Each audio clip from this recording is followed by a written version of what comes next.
Intelligence bureau, national investigation agency अर्थात IB आणि NIA भारतातल्या दोन टॉपच्या तपास यंत्रणा, या दोन्ही यंत्रणांना मुंबईतल्या एका माणसाबद्दल टीप लागली होती. टीप साधी नव्हती. या माणसामुळे राष्ट्रीय सुरक्षेला धक्का पोहोचेल एवढा खतरनाक धोका होता. मग IB आणि NIAनं या माणसावर लक्ष ठेवलं, त्याच्या हालचाली ट्रॅक केल्या, कुठं जातो, काय करतो, सगळी माहिती काढली गेली. मग या सिक्रेट ऑपरेशन मध्ये मुंबईच्या क्राईम ब्रँचची एंट्री झाली. ट्रॅप परफेक्ट लागला आणि या संशयिताच्या घरी रेड पडली. घरात नकाशे सापडले. ऐकून सिंपल वाटेल, पण नकाशे होते 14. नकाशे होते अणुबॉम्बच्या डिझाईनचे. या संशयिताकडे आय कार्ड सुद्धा सापडलं, भाभा ॲटॉमिक रिसर्च सेंटरचं. दिसायला असेल पण प्रत्यक्षात खोटं. आता भाभा ॲटॉमिक रिसर्च सेंटरचं नाव ऐकल्यावर तुम्हाला शाकाल आठवला असेल, पण हा अख्तर हुसेन कुतुबुद्दीन अहमद शाकालपेक्षा डेंजर निघाला. कारण आहेत त्याचे कांड, काही समोर आलेले, काही न आलेले. ही याच खोट्या शाकालची खरी स्टोरी. नमस्कार, मी चिन्मय आणि तुम्ही पाहताय बोलबिडू. अख्तर हुसेन कुतुबुद्दीन अहमद, वय वर्ष 55, सध्याचा पत्ता वर्सोवा, मुंबई.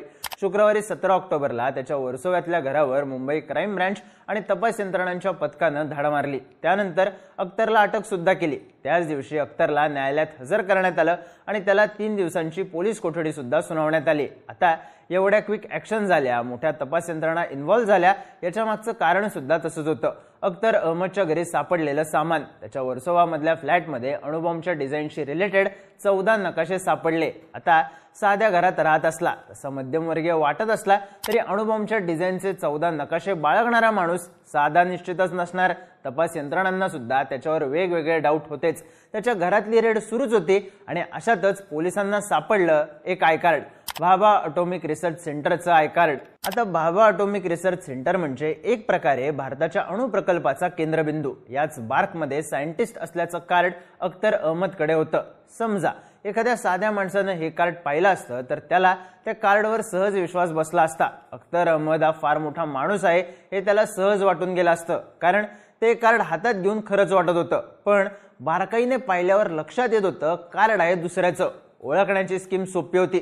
त्यावर फोटो अख्तर अहमदचा असला तरी नाव मात्र दुसऱ्याचं होतं, अली रजा हुसेन. ही होती अख्तर अहमदची दुसरी ओळख. विषय इथंच थांबत नव्हता. अख्तर अहमदकडे बार्कचं आणखी एक आय कार्ड सापडलं. तेही फेक होतं.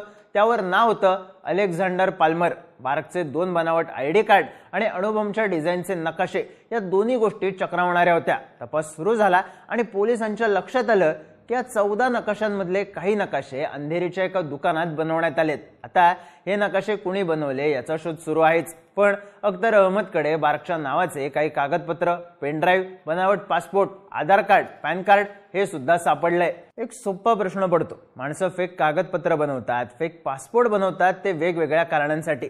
पण मग हा गडी सायंटिस्ट असल्याची फेक ID कार्ड्स का बनवत होता? तर याचं उत्तर सापडतं अख्तर अहमदच्या इतिहासात आणि त्याच्या दुबई कनेक्शनमध्ये. तपास अधिकाऱ्यांनी दिलेल्या माहितीनुसार अख्तर अहमद सुरुवातीला गल्फमध्ये ऑइल आणि मार्केटिंग कंपन्यांमध्ये काम करत होता. पण 2004 मध्ये त्याला दुबईमधून डिपोर्ट करण्यात आलं. याबद्दल दुबई पोलिसांनी सांगितलं होतं की अहमदने भारताचे न्यूक्लिअर सिक्रेट्स अरबी राजदूतांना विकण्याचा प्रयत्न केला होता. अख्तर अहमदला डिपोर्ट करण्यात आल्यानंतर त्याला मुंबईच्या सहार एअरपोर्टवर डिटेन करण्यात आलं. आता पुढे एक ट्विस्ट आहे, तो नीट ऐका. 4 दिवस चौकशी करण्यासाठी अहमदला केंद्रीय तपास यंत्रणांच्या हवाले करण्यात आलं. त्याची केंद्रीय तपास यंत्रणा, पोलीस आणि डिपार्टमेंट ऑफ ॲटॉमिक एनर्जी कडून कसून चौकशी झाली. पण त्याच्यावरचा आरोप सिद्ध होईल असा कोणताही पुरावा सापडला नाही. त्यामुळे अख्तर अहमदला सोडून देण्यात आलं. तेव्हा त्यानं दावा केला होता एका आर्मी ऑफिसर सोबत आपले बिझनेसवरून वाद झाले होते, त्यांना आपल्याला अडकवण्यासाठी हा सगळा प्रकार केला आहे. दुबई पोलिसांनी जाहीरपणे असा दावा केला होता की अख्तर अहमदवर आम्ही वॉच ठेवून होतो. तो ठामपणे सांगत होता की त्याचा भाऊ न्यूक्लिअर सायंटिस्ट आहे आणि त्याच्या भावाने या विषयावर UAE मध्ये लेक्चर दिला आहे. यावरून भारताची राष्ट्रीय सुरक्षा आणि बार्क सोबतही त्याची लिंक असल्याचा संशय व्यक्त करण्यात आला. मग या दाव्यांची चौकशी झाली. पण भारतीय तपास यंत्रणांना अख्तर अहमदनं अणुप्रकल्पाची खरी कागदपत्र विकायचा प्रयत्न केला का हे आरोप स्पष्ट करता आले नाहीत. सोबतच अख्तर अहमदच्या बॅकग्राऊंड चेकमध्येही कुठलीच क्रिमिनल हिस्ट्री सापडली नाही आणि त्याच्यापासून राष्ट्रीय सुरक्षेला धोका असल्याचंही स्पष्ट झालं नाही. अख्तर अहमदची मुक्तता झाली. आता ट्विस्ट कुठे आहे तर अख्तर अहमदला केंद्रीय तपास यंत्रणांनी सोडून दिलं होतं. पण 2004 मध्येच त्याला मुंबई पोलिसांनी पुन्हा अटक केली. त्याच्या विरुद्ध गुन्हा होता फसवणूक करण्याचा आणि बनावट कागदपत्र बनवण्याचा। विशेष गोष्ट म्हणजे याबद्दल पुरावे सुद्धा सापडले होते। त्याची चौकशी सुरू होती तेव्हा तो स्वतःबद्दल कॅप्टन हे खोटं विशेषण वापरत होता। त्याच्याकडे खोटं ड्रायव्हिंग लायसन्स होतं आणि त्यानं त्याची बायको रझिया हिचे खोटे डॉक्युमेंट्स बनवले होते, खास करून तिची रांची युनिव्हर्सिटीची BA ऑनर्सची खोटी डिग्री। या प्रकरणात त्याला अटक झाली आणि पुढे जाऊन त्याची सुटका सुद्धा झाली। त्यानंतर तो चर्चेत आला ते थेट त्याला आता अटक झाल्यानंतर। आता अख्तर अहमदकडे जे बार्कचं आयडेंटिटी कार्ड सापडलं आहे त्यावरचं नाव त्याच्या भावाचं आहे, पण खरा विषय असा आहे की त्याचा भाऊ कधीच बार्कचा कर्मचारी नव्हता। अहमदनं एक स्वतःच्या हस्ताक्षरातला स्वतःचाच बायोडेटा तयार केला होता, ज्यावर लिहिलेलं की त्याच्या एका भावाने 1995च्या बार्कच्या स्टॅटिस्टिक न्यूक्लिअर ग्रुपसाठी कोऑर्डिनेटर म्हणून काम केलंय। 1998 मध्ये भारतानं ज्या अंडरग्राउंड न्यूक्लिअर टेस्ट केल्या त्यात त्याचं कुटुंब सहभागी होतं। आपण स्वतः, आपलं कुटुंब, आपले भाऊ भारताच्या न्यूक्लिअर प्रोग्रामशी कसे कनेक्टेड आहोत, आपल्याकडे कसा गुप्त माहितीचा साठा आहे हे तो वारंवार सांगायचा प्रयत्न आपल्या बायोडेटामधून करत होता। पण हे सगळं कशासाठी? तर अहमदला फिजिक्सचा प्रचंड नाद होता, त्यातही त्याला स्वतःभोवती गूढ वलय तयार करायचं होतं।